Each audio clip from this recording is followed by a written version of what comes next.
All right, welcome to our second podcast with me, myself, Jay, and I'm here today with Dragon. Hello. And Worm. After. And today we're going to be speaking on roughly our top 20 favorite action adventure games. You know, last time we talked about role-playing games, and I think action adventure is another great genre to jump on into and talk about. Well, the fun thing is here is that before we were actually basically just critiquing and ripping on somebody else's list. That's true. And today we're bringing our own lists, Each of us has two lists to critique and rip on. Yes, yeah, exactly. I'm actually really excited. We have not seen any of these lists that we've created individually, so I'm really excited to see if they mash up and see how good of friends we are. Yeah. But again, like a big part of that is going to be what we all thought an action adventure game was. You know, some of my very favorite games, like say the Metal Gear games, are kind of considered action adventures if you look in a very broad sense, like the Wikipedia definition or something like that. But I actually excluded them from my list because they weren't what I considered that. They considered an action game to me more than the adventure, and I wanted to focus on the adventure part for my list personally. Right. And I mean, like for me, I actually had a couple of shooters come to mind that I was like, well, is this a shooter? I mean, you are playing through a little campaign or whatever, even taking out the versus mode, but that's pretty focused on the action, obviously. Right, but it's like, genre is Venn diagrams and it's spectrums, because in any game you play the role of X character, so they're a role-playing game, right? Right. Or, so many games take place in the first person, but like, is that what is most notable about them in their gameplay sense? So yeah, I think it's important to keep in mind that basically we may disagree, the audience may disagree with some of our opinions of what these games are, but Right. also we Fight may. it. Yeah, so let's just fight about it. So I guess we'll start with the bottom 20, work our way up to one. Okay. The first one I kind of want to talk about, a great action adventure game, first launched on PS4 in the beginning, and that's Knack. I really enjoy that game, and I think that's a really good staple to the action adventure genre. You had drop in, drop out co-op. It was, a fairly lengthy game for what I would expect out of like a 3D platformer. I had a lot of fun with it though. I think they did a good job. I wouldn't put it in my top 10, like I'm not, but Knack, it's a good game. I'm kind of appalled that it made your list at all. I did not expect that game of all games to pop up. Well, then I think you're gonna dislike one of the games on my list because I have a lot that are along those So lines. for me, Knack is completely inoffensive, and like that's almost its selling point is that the PS4 launch, there was a lot of first-person shooters and M-rated games and everything like that, and we needed something to say, okay, what about little Timmy who's 9 years old and his mom doesn't let him play Killzone Shadowfall or whatever. So it was just really there to fill a role and not be so completely terrible as to scare people away. And I think it did exactly that. And I think if you enjoyed it, I'm really glad you did. But like to say that it deserves any place near the top of this genre is whack, yo. Don't do it. I mean, I gotta give you props actually for that reason, for picking something that's kind of on the child spectrum of things. Because I run into that problem now, even looking at like my favorite games and stuff like that, and it's like, I tend to pick on like Nintendo for having basically like all the family friendly stuff. And I'm like, but why is that really bad? Like when I'm critiquing myself in that regard, I'm like, is it a bad thing that these games are for kids? Like why can't it be for kids and be all bubblegum and lollipops and still be just as quality a game as anything that's gonna have violence and mayhem and sex? And I'm like, yeah, it's not. I'm like, for me, it's just like, it's life, and I think that all those things like violence and death and sex and drugs and all the dark stuff is really part of life. And I think to really get a complete experience out of a game, for me, for it to be really satisfying, those have to be certain elements. Don't get me wrong, I got a couple of borderline pretty childish games on my list too. So. Okay. Yeah, for me, I've got plenty of like rated E games on my list, but like my issue with Knack is just how much it was like pandering. It was like, okay, we need to target like this audience and just make sure that we have that box checked at the launch of our system. I really thought it was put together really well. I mean, the graphics were fine. The story was childish, but well written. The voice acting was good. expect like from other games like Banjo-Kazooie or Mario 64, Right. Knack held on to that. It's at the bottom of my list. Yeah, okay. Alright, well, what's Okay. at the bottom of yours, Dragon? Okay, well, real quick, do we, because this could be a while if we're going to spend a lot of time on each, which I have no problem with, on each title, but do we just want to like skip through some and then maybe like get to our top 15 or top 20 and then say, do you want to do it that way? Do you want, I mean, am I just going to name 20 right now and we'll just talk about it? Yeah, 20. Okay. Maybe let's not spend as much time. Okay. So, until we get to like the top Until, 5. yeah, until we get to the top 10 or top 5. So we'll try to go through them quick. Okay, so let's see, where did I even write my 20 in? 20. Okay, yeah, see, perfect example. Number 20 on my list, Kirby's Dream Land. Dude, yeah, Okay. that's a good game. Because I mean, that was one of for me, that was a really fun adventure game. I know for that era, you got early Nintendo. It was either that or Mario. I mean, there were a lot of other things, but things that I had trouble getting into. And again, I was pretty young at the time, yeah, that's true, so I didn't necessarily have like the mind for complexity of, say, Simon's Quest or something like that at the time.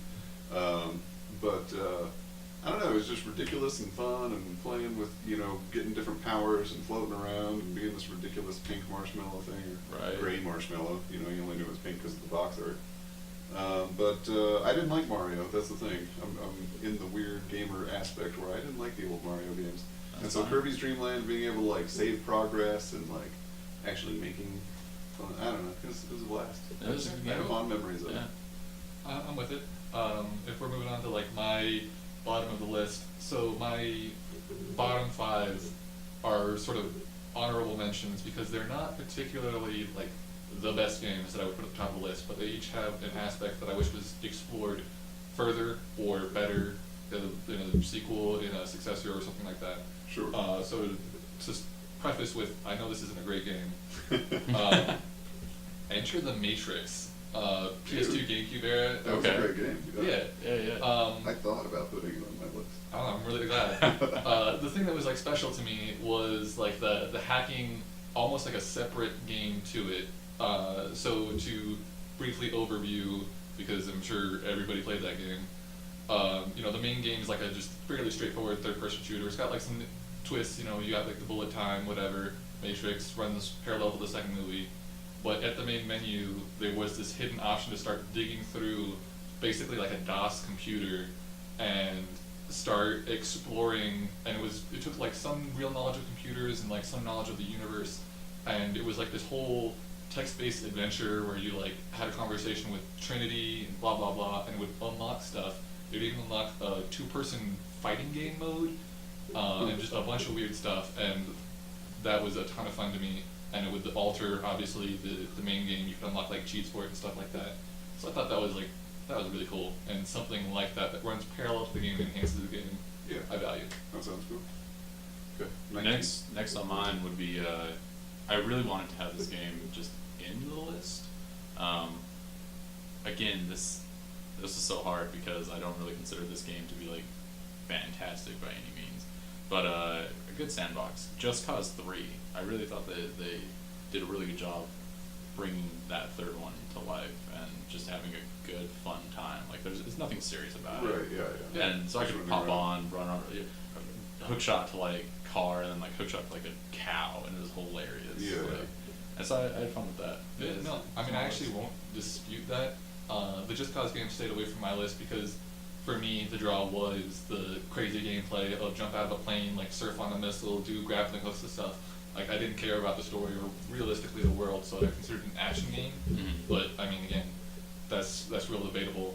I like that game. Good Yeah, game. it is a fun game. Didn't quite make my list, but I agree, it's just rambunctious nonsense. Yeah. 19 for me is Okami, which for me was a PS2 game. I know it was later available on like Wii. But you know, that was coming out of my like post Zelda phase, Okay. and so I think it fits well into that kind of like Wind Waker-esque Absolutely. realm, and again, just kind of a different take, something a little different. I don't know, playing with the art. It was of course a beautiful game, and then, you know, decent story and all that, magical fairy tale land. And that's all I got. My next honorable mention is going to be Cave Story. Ooh, that's a Um, good game. the the aspect that stood out the most that I wanted to like highlight was the fact that the different endings weren't as obvious that you were choosing a different ending. You know, a lot of times it's like, oh, do you want to save this person or do you want to not save this person? You got the good, you got the bad ending. But in Cave Story, it was often accidental. Like, oh, you did pick up this gun, you did not pick up that gun. And it was just these really like slight things.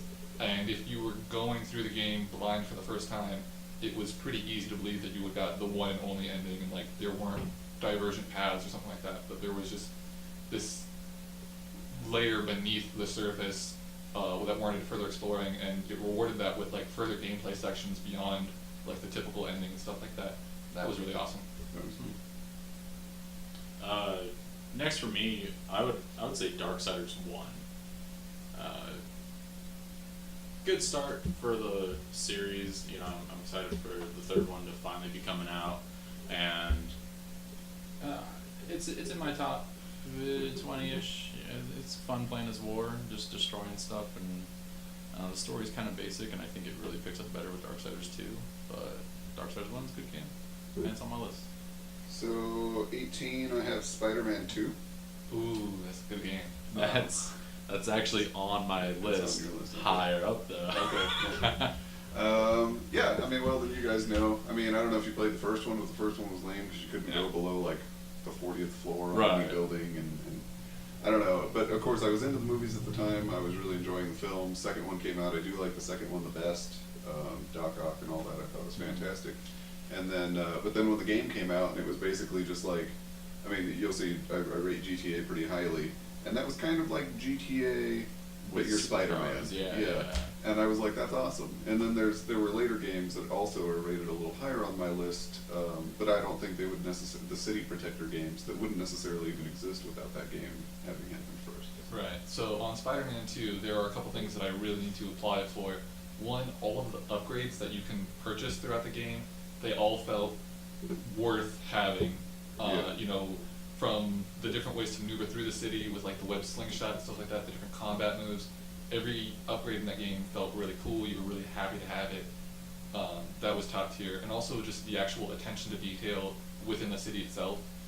When you shoot your web to swing, it will only latch on 2 buildings. It doesn't just like attach to a cloud in the sky like what happened with a lot of later Spider-Man games. Yeah. It was a really lovingly crafted game.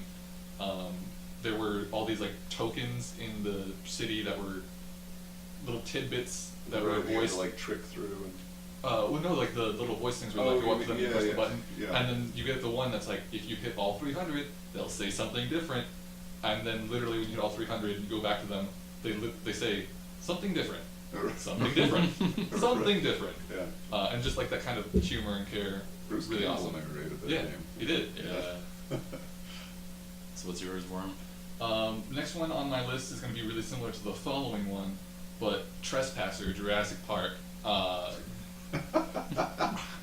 that's awesome. So one of the cool things is how it tried to immerse you. It didn't have like a health bar in a standard sense. You actually had to like look down at your own chest and see a tattoo that would be filled according to how much damage you had or hadn't taken. Mm-hmm. And then it wasn't like necessarily so pushing you in one direction, but it had a direction for you to go, but it was up on you to find, oh, well, now this is how I'm trying to like escape the island and survive the dinosaurs, and this is like my end game. It's not just survival, and it's also not like taking my hand and yanking me through this adventure. It was like there for you to find, and that was really awesome. It reminds me that I love the game Final Fantasy Crystal Chronicles for a very similar reason, where it's just, oh, here's some gameplay, and then if you look into the deep gameplay and you like care for it, then there is a way to actually like see the credits for that game and beat it and fight Meteor and everything like that. But it's just, also here's some gameplay for you. That sounds cool. Next on mine then is, I think, controversial, and it might, I'm not sure if it would make either of your 2 lists, but I definitely could see our audience being like, no, that needs to be higher.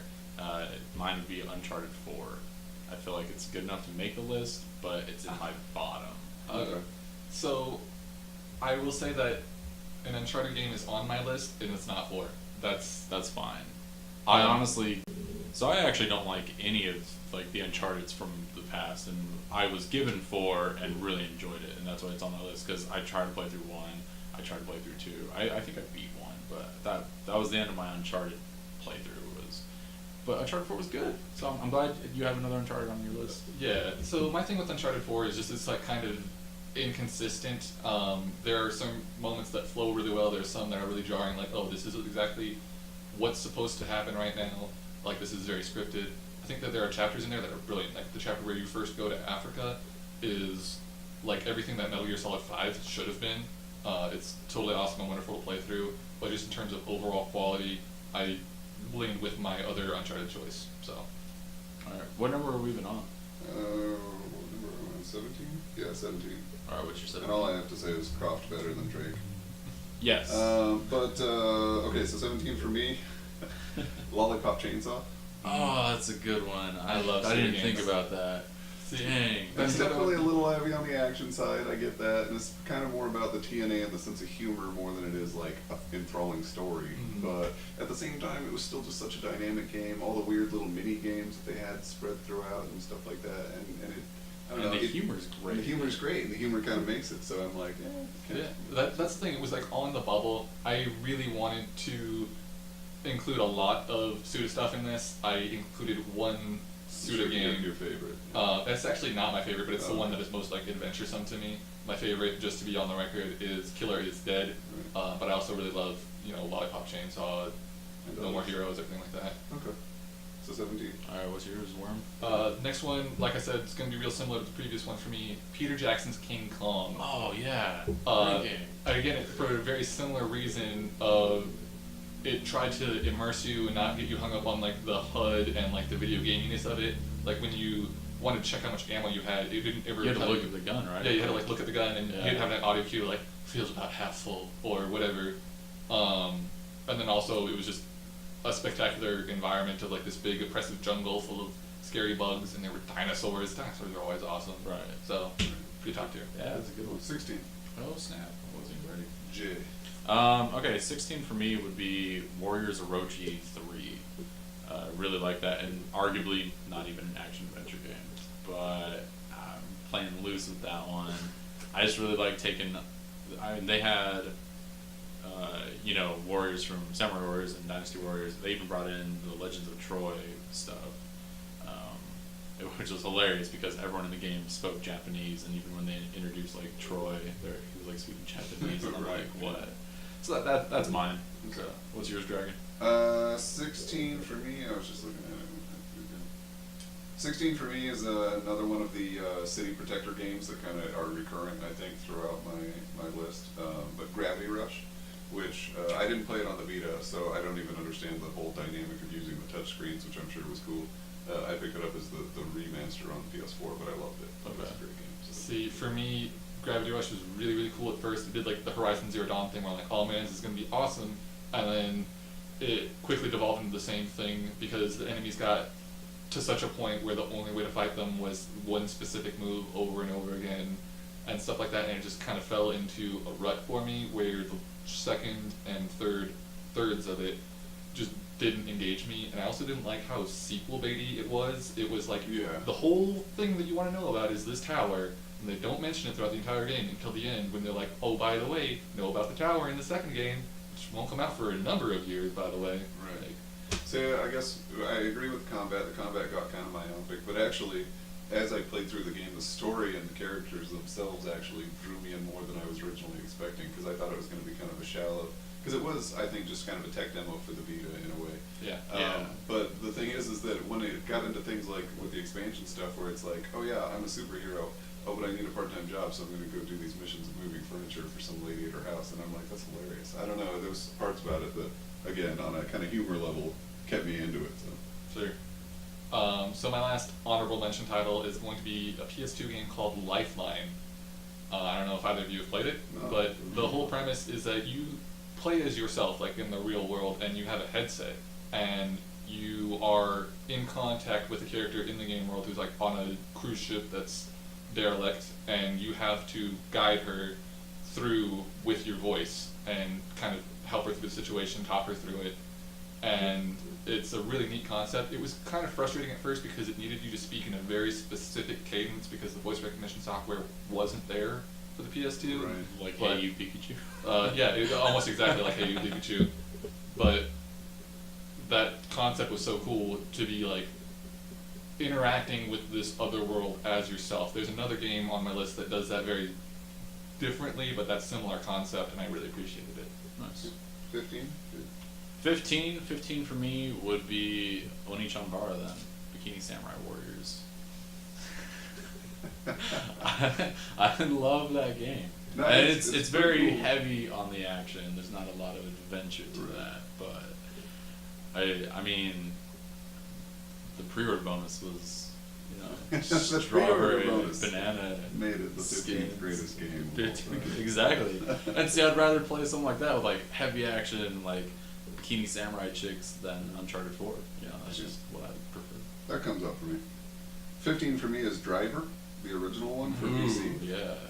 And again, yeah, it's just driving a car. There was actually a very in-depth story about crime, blah blah blah, making it trying to get out from under this crime.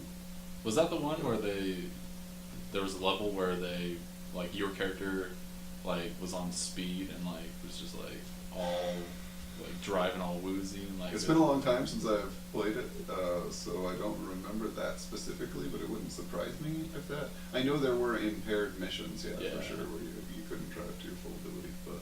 Yeah. At the time, I'd never done anything like that, and I'll be honest, I spent probably more time in the editor than I did playing the game, which I did play the whole game, but I just thought it was amazing and super fun, and... Yeah, I mean, that game's really good. I didn't play it at launch because I was aware of it, and I was like, oh, this is just Grand Theft Auto where you can't get out of the car. It's like a more limited Grand Theft Auto. And then later I kind of went back less discriminatorily, and I actually found that it was a completely good independent game. Right. I found it later. Well, and Driver preceded Grand Theft Auto 3, so until that point, you didn't have like a 3D city driving game like that. So, Mhm. yeah. Yeah. So my number 15, first one on the actual list, is the original Mirror's Edge. I think that Nice. they screwed up a lot with 2 and turning into like this Metroidvania style thing, and introducing like all these side quests and making it all very like gadget based.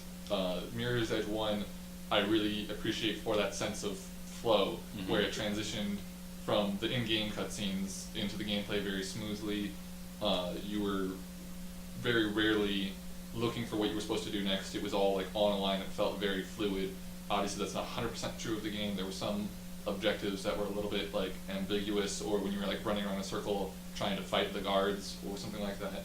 And then there were like the weird cutscenes that were like an insurance commercial. So it wasn't perfect. It's not top of the list, but again, that sense of flow and being the character directly and things happening directly to you, Yeah. really appreciate. Nice. It's great. Next for me, so again, playing loose with it, and I hate to repeat so quick, but where Warriors Orochi stopped for me, Warriors Legends of Troy was fantastic. Just all based around Greek mythology, playing as the great warriors of that, and doing the whole Warriors thing, just slaughtering thousands of people. Easily makes my top 15 list. That sounds really awesome. I actually didn't know that was the thing. PS3 But I love Greek exclusive. mythology and Legend of Troy. Yeah, no, yeah, like Oh. the main character you play as, of course, is Troy, but then they throw in like Odysseus and like Or probably Hercules Achilles, right? and stuff. Probably Achilles, Achilles. yeah. That sounds awesome. So number 14 for me is Heavy Rain.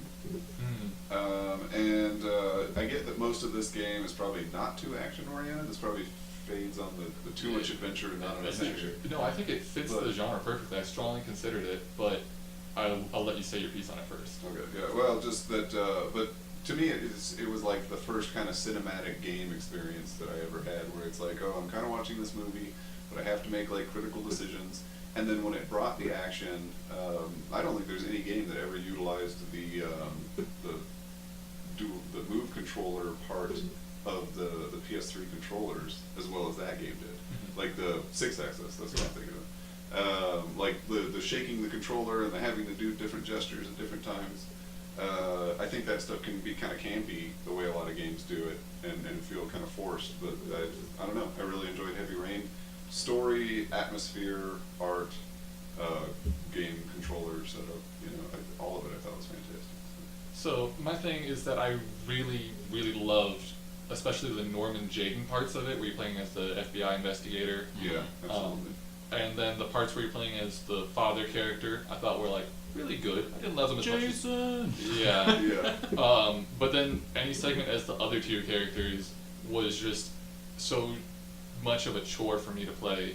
And then you couple that with an ending that I kind of considered disappointing, and I couldn't see it on the top 15, but I actually really did love that game. I went to the Platinum Trophy for it, and Norman Jaden's got a special place in my heart. So, The one thing I want to touch on that real fast, I would have easily put this on my list, and I was like, I don't know, I was putting in the subgenre of storyteller, like I wasn't thinking of it as an action adventure. And I would agree that it kind of borders on that, like storyteller. It's almost like a Telltale game or something. Yeah, like that. because if I was thinking about that, I would have easily had Heavy Rain on my list. I would have had Beyond Two Souls as well. Like, So I didn't care for Beyond as well, but I'm hoping Detroit's good. But for me, that's the thing is that sorry to drag on the point, but Heavy Rain had such like when the action hit, I was in it, like in a way that a lot of other games don't get me. I was like, oh, I gotta do this, oh my god, so. right. All right, let's move on to Worm. number 14, Dino Crisis 2. All right. Yeah, so the first Dino Crisis is literally just Resident Evil with dinosaurs, and it's like a horror game, and it was really cool. I liked it. And then the third Dino Crisis is like a weirdly arcadey action game in space that is, I'm not really sure why it's part of this franchise, but I actually did have fun with it. So Dino Crisis 2 is that sweet spot between the two, where you're kind of a super soldier. Like you have like flamethrowers and like a bunch of made up tools, and you're like, yeah, let's kill these dinosaurs and have an adventure that involves like time travel and mysteries and cool stuff like that. But so it has that adventuresome. That's the one that does it for me. Pretty interesting story, and also dinosaurs. Also the toggling back and forth between two characters. Just to quickly touch on that, there are certain areas that can only be accessed by the male character, and certain areas that can only be accessed by the female character because of the gadgets that they carry. So it encourages you to, like, when the control switches back and forth, go back and re-explore areas and stuff like that. So very like Resident Evil original. Yeah. Yeah. Well, the original Resident Evil was 2 separate campaigns. Mhm. The Dino Crisis 2, you toggle back and forth, like, one person like falls down and gets knocked out, Okay. and then it'll like switch the perspective to see like, oh, what's Regina doing right now? So now we're getting kind of like lower on the list. I really hope that we hear some repeats, because so far we really haven't. But next one for me would be Batman Arkham City. That is also on my list. Woo! Higher though. I mean, that's fair. That's fair. I have my reasons for why it's not as high, and I do have, admittedly, another Batman game on here that's higher. So I can See, never keep on. I considered those, and I like the City Protectors. Like I said, what I call the City Protector games. It comes up multiple times in my list, but actually, Batman's just not quite even like in City Protector alone. It's like not quite a top 5 for me, so it ended up not coming up. Okay. Anyway. That's fair. Yeah, I mean, I definitely think it's like the best Arkham game because Arkham Asylum was like this. No. Like, I you're about to. I agree. Actually, Arkham City is my favorite. Really? Of the Arkham games. Okay. But yeah. Anyway, we should move on. Yeah. Okay, so 13 for me, and here we go. This is the one that I think is kind of a chuckle, but I love this game so much. Yeah. 13 is Senran Kagura. Yes. Estival Versus for PS4, which all the Senran Kaguras are fantastic, and I'm growing into them now. Which Estival Versus is definitely the best. Yeah, one, it's the though. best. Yeah. Estival Versus came to mind for me. Again, I shifted aside because like, oh, it's an action game. It's I an wanna focus action on the game. adventure. Yeah. I don't mind that it's on your list because Yeah. it means we get to talk about it and say that's a really great game. I got it on the Vita just because I also had the previous one, Shinobi Versus, on the Vita because it was exclusive to that. Right. I was like, okay, well, the sequel on the same platform. And then it had a lot of performance issues and frame rate drops on the Vita, so like my experience with it was like kind of less than stellar compared to yours. But I'm glad you had fun with it. It's an awesome game. Number 13 for me is a game, Heart of Darkness for PS1. I don't know if either of you played that or a game called Out of This World. It's one of the first like cinematic experience type things. It's almost like a slightly more interactive Dragon's Lair, if you're familiar with that. Yeah. Where you kind of have to like twitch and like react to these situations or see yourself die about 1,000 brutal deaths. It's like original Dark Souls status, like welcome to die. and the story is about like the, and that's kind of the whole gimmick of it, is that for the middle like third of the game you have no weapon or means to defend yourself, and you're in a solar eclipse against like monsters and everything like that, so you could like rip to shreds brutally. But also using that cinematic style, it had the pre-rendered graphics, so it had some of the best graphics on the PS1. Really awesome experience. Nice. So we're on 12 now, right? 12. 12. All right. I kind of hate myself for saying this next one. Is God of War 3? I figured a God of War would come up eventually. God of War 3 almost made my honorable mentions because it's one of those ones that has such a high general quality, like the graphics phenomenal, like the fluidity, everything like that. But it just didn't do anything so exceptionally like stellar or particularly well over its other aspects to warrant being on my list. But Right. it is. I went for the platinum again on that one. So the only reason it really makes my list is that is the end of just killing all the gods. Being Kratos, you go through, you kill Hercules, you take her down. Obviously Zeus in the end, Then there's that Aphrodite scene. Right, but everybody. I don't like any of the God of Wars. That's fine.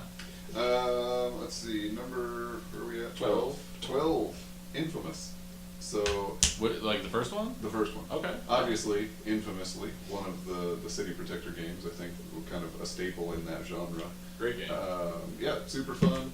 I liked the second one and the third one. I enjoyed those games just fine, and arguably I debated whether actually the third one would be higher on this list.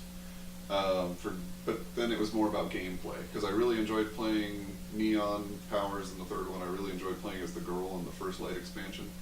But when it comes down to it, that first game had the story, it had the choices, it had the introduction to that universe, and I think I still probably would go back and play that one before the other two. So. Yeah, I definitely agree that Infamous 1 is the top of the Infamous list. Infamous 2 kind of like changed things with like retcons with the Beast and everything like that. Right. My problem with all three of the Infamous games is that they're like, every choice you make matters and everything like that, but they railroad you based on your first choice, otherwise they punish you, because if you choose neutral, then you lose out on both the good and the bad powers, and so Well, you but have, I mean, you with the have third to, one they didn't. With the third one they gave you a specific neutral power, which was cool. Now, granted, it was an after game thing, which I thought was Right. kind of weird that they were like, oh, here's this after game content. Which unfortunately, the way I play, I always get all the little side quests before I beat the game. So by the time I beat the game, there was nothing to do with that. So, right, but that's the thing, is that through the majority of the game, you had to spec all the way into evil to get the maximum out of it, or you had to Yeah. spec all the way into good, and you couldn't take each choice as it came. And so when you're like, oh, it's all about choice, it's really not. Yeah, I agree. Number 12 for me is Deadly Premonition. Another one of those very Japanese, it's not from Suda51, it's actually from a guy named Swery, who also did like D4 and stuff like that. It's an absurdist version of the television show Twin Peaks. It's like a murder mystery black comedy thing. The gameplay on the original Xbox 360 release was like laughable, like nobody actually enjoyed the gameplay. It released later on the PS3 and PC as like the director's cut, like touched up, more playable, but the draw is always like this absurdist humor, the main character talking to like an alternate version of himself. One scene that always sticks out in my mind is one that revolves around the sinner's sandwich, where everybody in the diner falls in love with a sandwich made of turkey, jam, and breakfast cereal. And it's like this really like weirdly serious scene, but again, just like that personality, Right. totally awesome. Kind of reminds me of, what is it? Dark Dreams Don't Die. Yeah, that's Yeah. by the same guy. Okay. That's D4. That sounds interesting. Oh, right. 11 for me. This is kind of a toss-up because I'm like, now we're getting to the 10s, and I'm like, Yeah, well, it gets tough in here. Yeah. Absolutely. So, I would say 11. Okay, I already know Worm's gonna hate me for this one. I just feel it. But the newest Devil May Cry. Love that game. Absolutely. I thought Dante's personality 100% is someone I would hate in real life. I'm like, you are a complete dickbag. Hate you. but for the game, for the humor, it's fantastic. Which release did you play for the first time? Did you play it on PS3 or PS4? PS4. Okay, so then that like touches up a lot of the issues that came with the PS3 release. A lot of the reason that people, including myself, were upset with that game in particular is that Devil May Cry is known as having a really high skill ceiling, being very fast paced, this, that, and the other, and also very choice based. Like, oh, I want to use guns on this enemy, sword on this enemy, fists on this enemy. Devil May Cry, the new one, was a lot slower paced. It forced you to use certain weapons because, oh, this enemy's only vulnerable to blue, this enemy's vulnerable to red. Right. So it took away a lot of the staples of the Devil May Cry series, but then for the PS4 release, they made those tweaks back. They added turbo mode, everything like that. So it's not my favorite Devil May Cry game, and again, I consider those more action than anything, though the newest one is more adventure than any of the others. More adventure than other games that I've already touched on. Yeah, that's true too. So as long as you didn't say like the original PS3 one, I would probably, Okay. we're okay. I don't hate you just yet. Okay. So my one note on that is that Ninja Theory, I believe, is the guy who Yes. produced that game, and I have a different Ninja Theory game higher up on the list. Okay. Oh, That's fair. and I know exactly which one it is. Yeah, I'm sure. So what's your 11 Dragon? Oh yeah, 11 for me, and I want to quickly insert here that much like the RPG list, that I'd probably have like Fallout and Elder Scrolls games would just be the entire top 10 list. It was tricky for me to not put GTA on this list like 3 or 4 times. Okay. So I only went with one GTA at a pretty high ranking, but just for reference, after thinking about it, I was like Vice City would probably be my number 11. Okay. But it's not. All right. Okay, so instead, Mirror's Edge, which we already discussed as being a little bit lower on your list, Worm. But yeah, Mirror's Edge, already said, fantastic game, and obviously I think a little better than you like it, but for all the same reasons, you know. And I agree with your arguments against it as well. Right. But and nonetheless, it's now a staple in the sense that like Dying Light almost made the list for me because I really enjoy the game Dying Light, and I'm like Dying Light wouldn't even exist without Mirror's Edge. Even to a certain extent, although it's not first person, I'm like Assassin's Creed's a little nod to Mirror's Edge. So, like, Yeah. my thing why, like, Mirror's Edge 1 above 2 or above Assassin's Creed is that the actual level design, it feels like the other ones where there's like, hey, this is the course, scramble over it, but, I mean, you're going over the same course. But when you went back to, like, time trials and stuff like that, you found that there were actually several different ways to do everything. Yeah. And there was, like, one level that sticks out in my mind, particularly where you're climbing up a very, like, tall, unfinished skyscraper Yeah. that took me like 20 minutes the first time, and then turns out you can do it in like 45 seconds with Yeah. like this one Yeah, simple trick. exactly. Yeah. So the level design in Mirror's Edge 1, fantastic. Fantastic. So for me, number 11 is my Suda51 game of the list, Shadows of the Damned. Ooh. So this one in particular, it brought in Shinji Mikami, lead guy on Resident Evil 4, like almost all the good Resident Evils, and a bunch of other stuff, including like Vanquish, which is a fantastic action title. So I will fight you. So I mean, it's two of my very favorite game directors working together. Game has a ton of personality. It's basically just Resident Evil 4 with like jokes about your big boner, and also it's like Dante's Inferno because you're like chasing. Oh, I didn't even think about Dante's Inferno. But I mean, That one wouldn't rank that highly for me. It's like But it's knockoff God of War. It's like God of War with a better story. Honorable mention 21, Dante's Inferno. Okay, yeah. Alright. so yeah, Shadows of the Damned, awesome. So Jane, number 10. Ba-da-da-da-da-da. Here we go, countdown, top 10, woo! Number 10 for me, Alice, Madness Returns. Oh really? Okay. Love that game. Over original American McGee's, huh? Yes. See, I'd probably put American McGee's first, but actually neither one of them occurred to me, so. The first one, it just doesn't age as well. I mean, Yeah, good it's game, good, but like yeah. when I'm playing, if I'm gonna go back and play one of them, I'm gonna do Madness Returns. That's just so. But again, I mean, it's like right there with the original Ocarina of Time for me, Yeah. as far as replayability, like the original. Alice. Really? Yeah. Oh yeah. Huh. Like those guys are neck and neck. But anyway. Um, Oh yeah, it's my turn, I guess. My number 10. Okay. You guys will probably be shocked that this one's not higher on the list, but again, kind of weighed against other things. Number 10 for me is Dishonored. Oh, okay. Because of course, absolutely love the game. It's if you were to ask me, name your all-time favorite games, Dishonored's going to pop into my head. I guarantee it.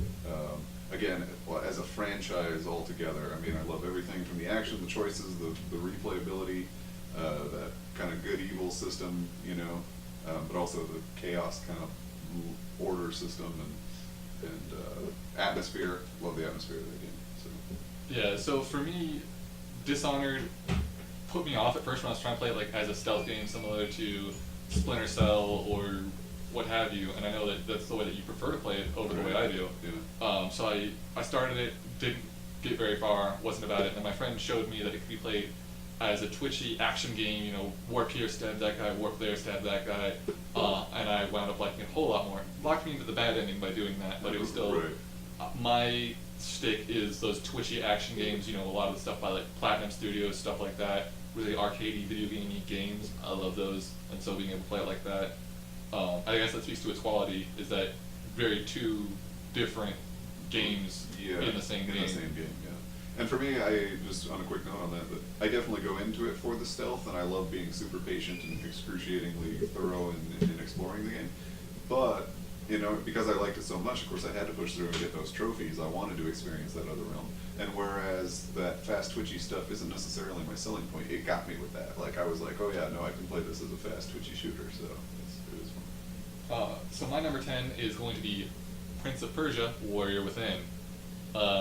It's kind of the sweet spot again between the prequel and the sequel, whereas like Prince of Persia 1 is like a loose reimagining of this old school game that didn't have that much of a story, so it's just like, hey, there's a dagger, lets you rewind time. And then 3 kind of took some of the stuff from Warrior Within too far, where it's like, oh, look it, you got Dark Prince and blah blah blah, and you should find our merchandise at Hot Topic. So 2 is that like sweet spot. Big draw of it for me is the second half of its story. Like the first half of the story is like, yeah, this is my reason for why I'm exploring these ruins and running on walls and stuff, and there's some neat stuff happening.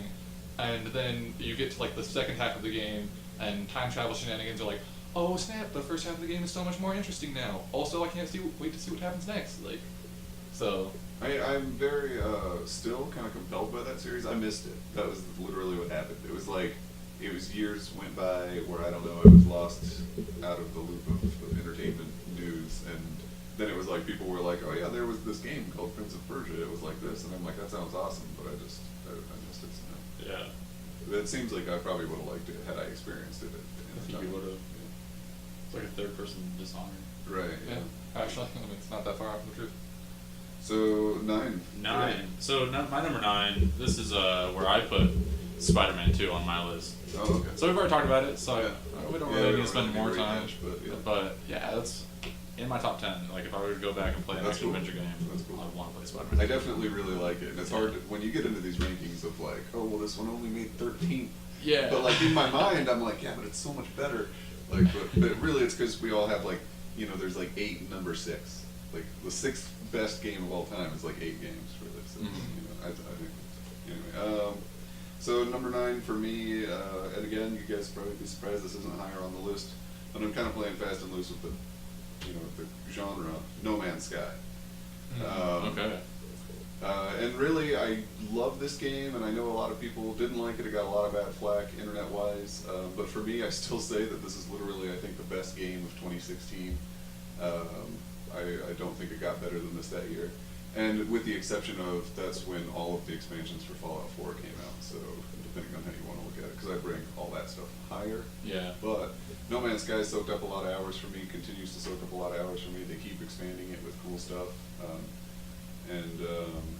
Again, it's just kind of based loosely on the adventure part. There's obviously, maybe even on the action part, because you can play the game and it can be fairly, you know, kind of a farming simulator almost. But you can get very action-oriented in it. There's no arguing that's there.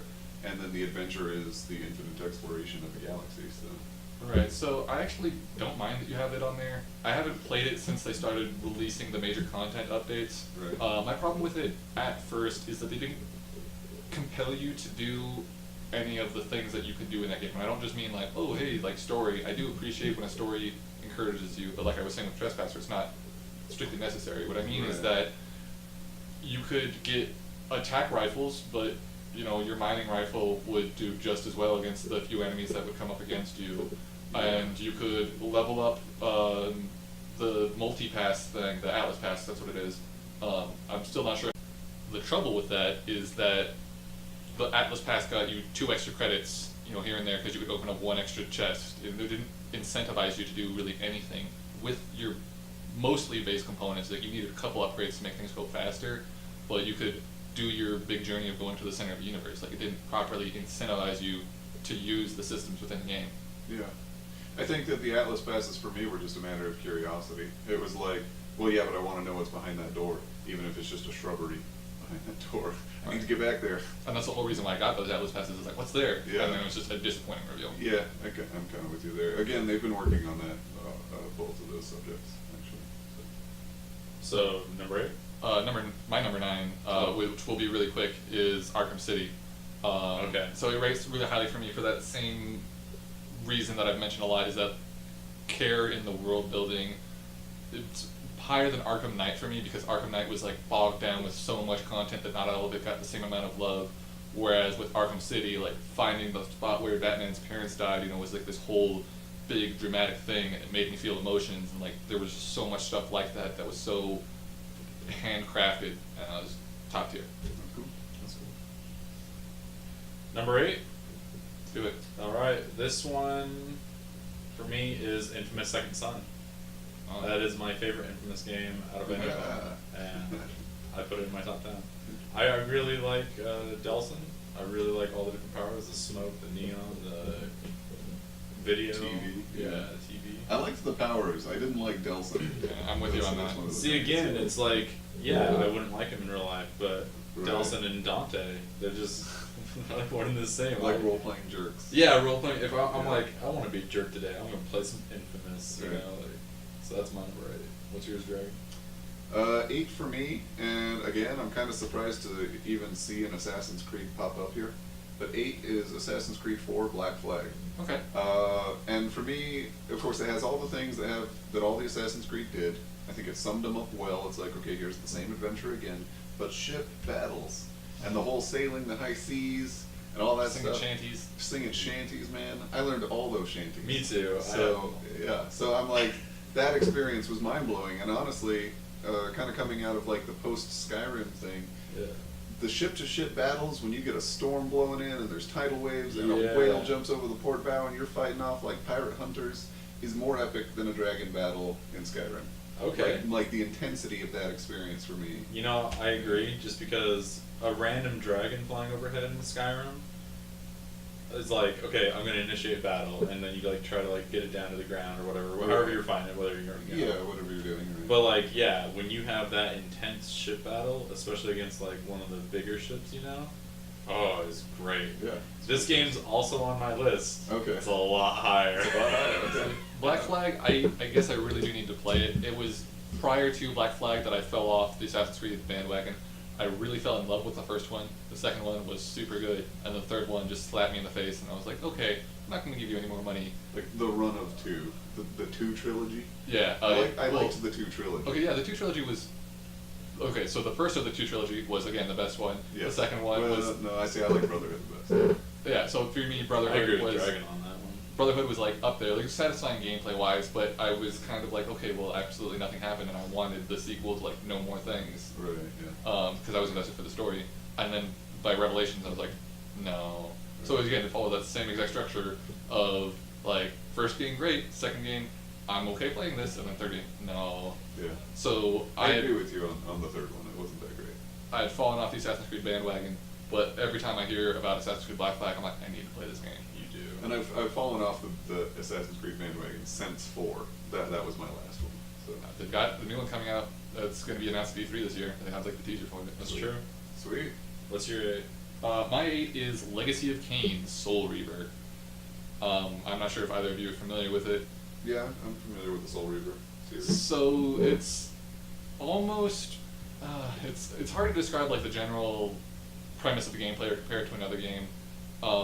It's like Zelda-esque almost, but the whole drama of the story.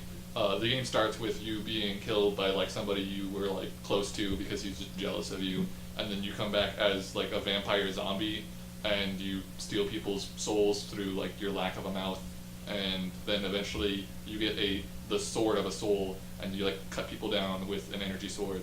And again, I guess I'm a real sucker for it in my adventure games, but time travel shenanigans, so Really quite incredible.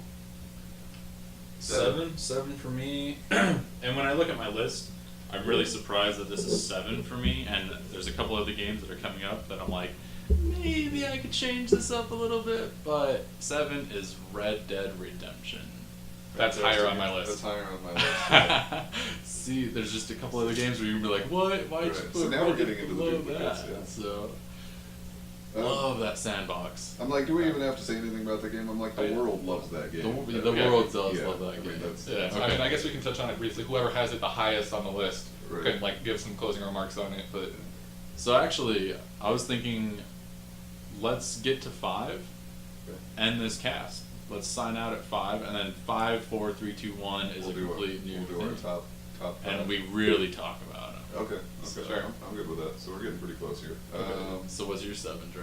My 7 is Rise of the Tomb Raider. Alright. And that one was a really tricky one for me because it's the balance between the Tomb Raider reboot and Rise of the Tomb Raider. Okay, first of all, I've liked Tomb Raider since the first Tomb Raider for PC. It was like one of the first games I ever really got into, like felt soul sucked into. But ultimately for me, the reboots are the best ones by far. I think they capture all the essence of Tomb Raider while keeping it really exciting, and of course with the beautiful graphics that we have today, making Laura look hotter than ever. Mhm. Fantastic. But I still enjoy the gameplay. I still enjoy the story, and the first one had a little bit more of the story for me. It did that like kind of playful Indiana Jones thing where it's like, oh no, you're surviving and it's all realistic and you're working against like people and the environment and your own injuries. And then at the very end, wait, that ghost thing really is doing things like the crazy cult said that it might, which I thought was kind of fun and interesting. And then atmosphere and all that. Anyway, the reason I went with Rise of is just because I think they kind of captured the actual gameplay a lot better. Like pushing through the levels, I really liked that there was a little more flexibility to everything. Again, I like stealth, and Rise of the Tomb Raider definitely allowed me to pursue the stealth aspect even better than the Tomb Raider reboot. But anyway, so number 7 for me is Dragon Valor. I touched on it briefly the last time we spoke on the top 100 RPGs, but the unique thing about this is that it takes place over dozens of years. I'm not actually sure that the exact time frame, but across 5 generations is what it is. And it's a story about dragon slaying family. There's like special swords, and that's why like they're the ones that have to slay the dragons because they pass down the sword and stuff. But the gimmick is that in many of the chapters, you always start out chapter 1, Clovis Barclay, but you can marry a commoner or you can marry a princess, and then you'll have a different son, and then they'll go on a different adventure.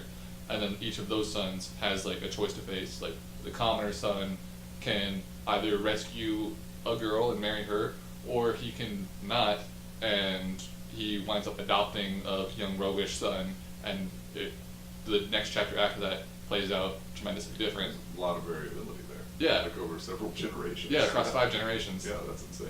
So, for that, That number sounds 7, amazing. What's that game called? Dragon Valor for PS1. I think I want that. It's good. Number 7? Or 6. 6? 6 for me, and I'm actually sad because I don't think this is on either one of your guys' lists at Okay. all. Top of Rare's game, Banjo-Kazooie. Love Banjo-Kazooie. Classic 3D platformer, like, collectathon. So that's the thing is I really got lost in the 3D platformer thing. Like in that whole generation of Banjo-Kazooie and Crash Bandicoot and all those, I was like, games suck. Like that's literally what that was the phase where I was like, these games are all terrible. Okay. And so that's hard for me to add that. I did almost put Super Mario 64 as like number 20 for me on Okay. my list. That's as close as I can get, but. Right. I actually thought about a different collectathon game, more recent for the GameCube, called Ty the Tasmanian Tiger. I love that game. Right, so I strongly considered it. I can see why the appeal of the collectathon and stuff like that. My problem with those collectathon games is like that last stretch where you've collected like 90% of the stuff and Right, you like and you can't revisit find for like anything. little scraps. Yeah. That's that That's the stuff I don't I like. just love Banjo-Kazooie's creative boss fights and all the dialogue that's, you know, between the characters. It's really, it's humorous. So. Alright. So number 6 for me, my Ninja Theory list, listing, Heavenly Sword. This game, like literally, this is why I went out and bought a PS3, was because I played this game over to a friend's house. I played the whole game in one night, actually. I beat it on that first night, and then was like, I need to go buy a PS3 so that I can replay this game and start like platinuming it and all that. I'm guessing the nice redhead had nothing to do with The it. warrior sword-wielding redhead, which is pretty much my MO, yes, is definitely a big part of that. But I really loved the approach of the game, the fact that you're like, it's the end of the game at the beginning of the game, and you're like dead, and you've already failed to do the thing that you were destined to do. And so you have to like go back throughout your like memories and be like, oh no, I need to improve this memory so that I actually do that event right and see where I made mistakes. And I thought it was gorgeous.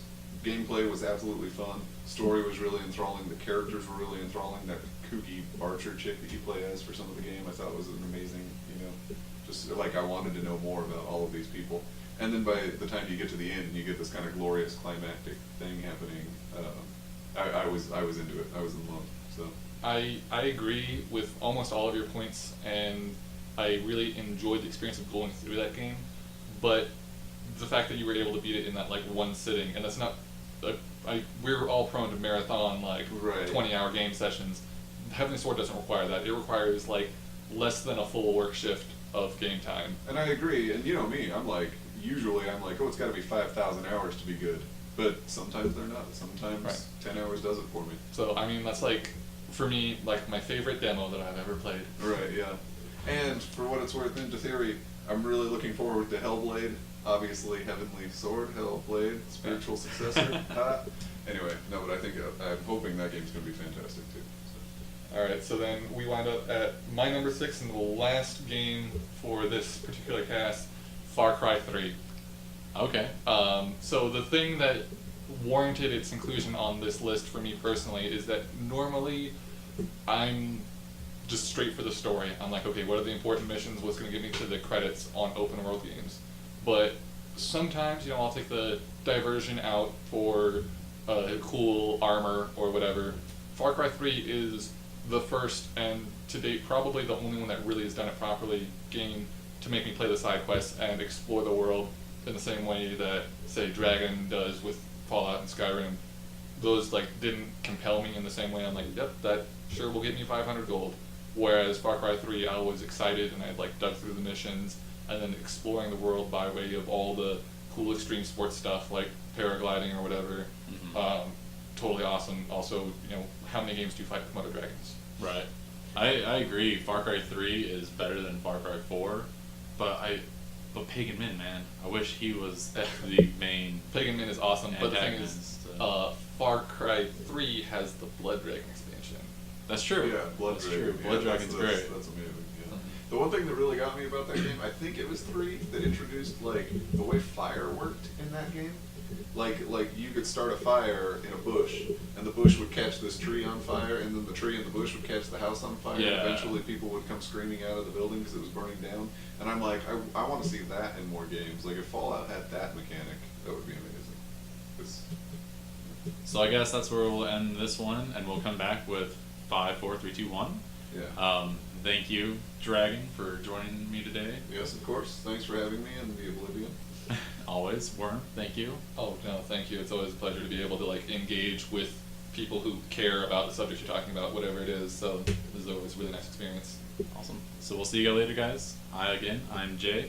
Welcome to my Oblivion.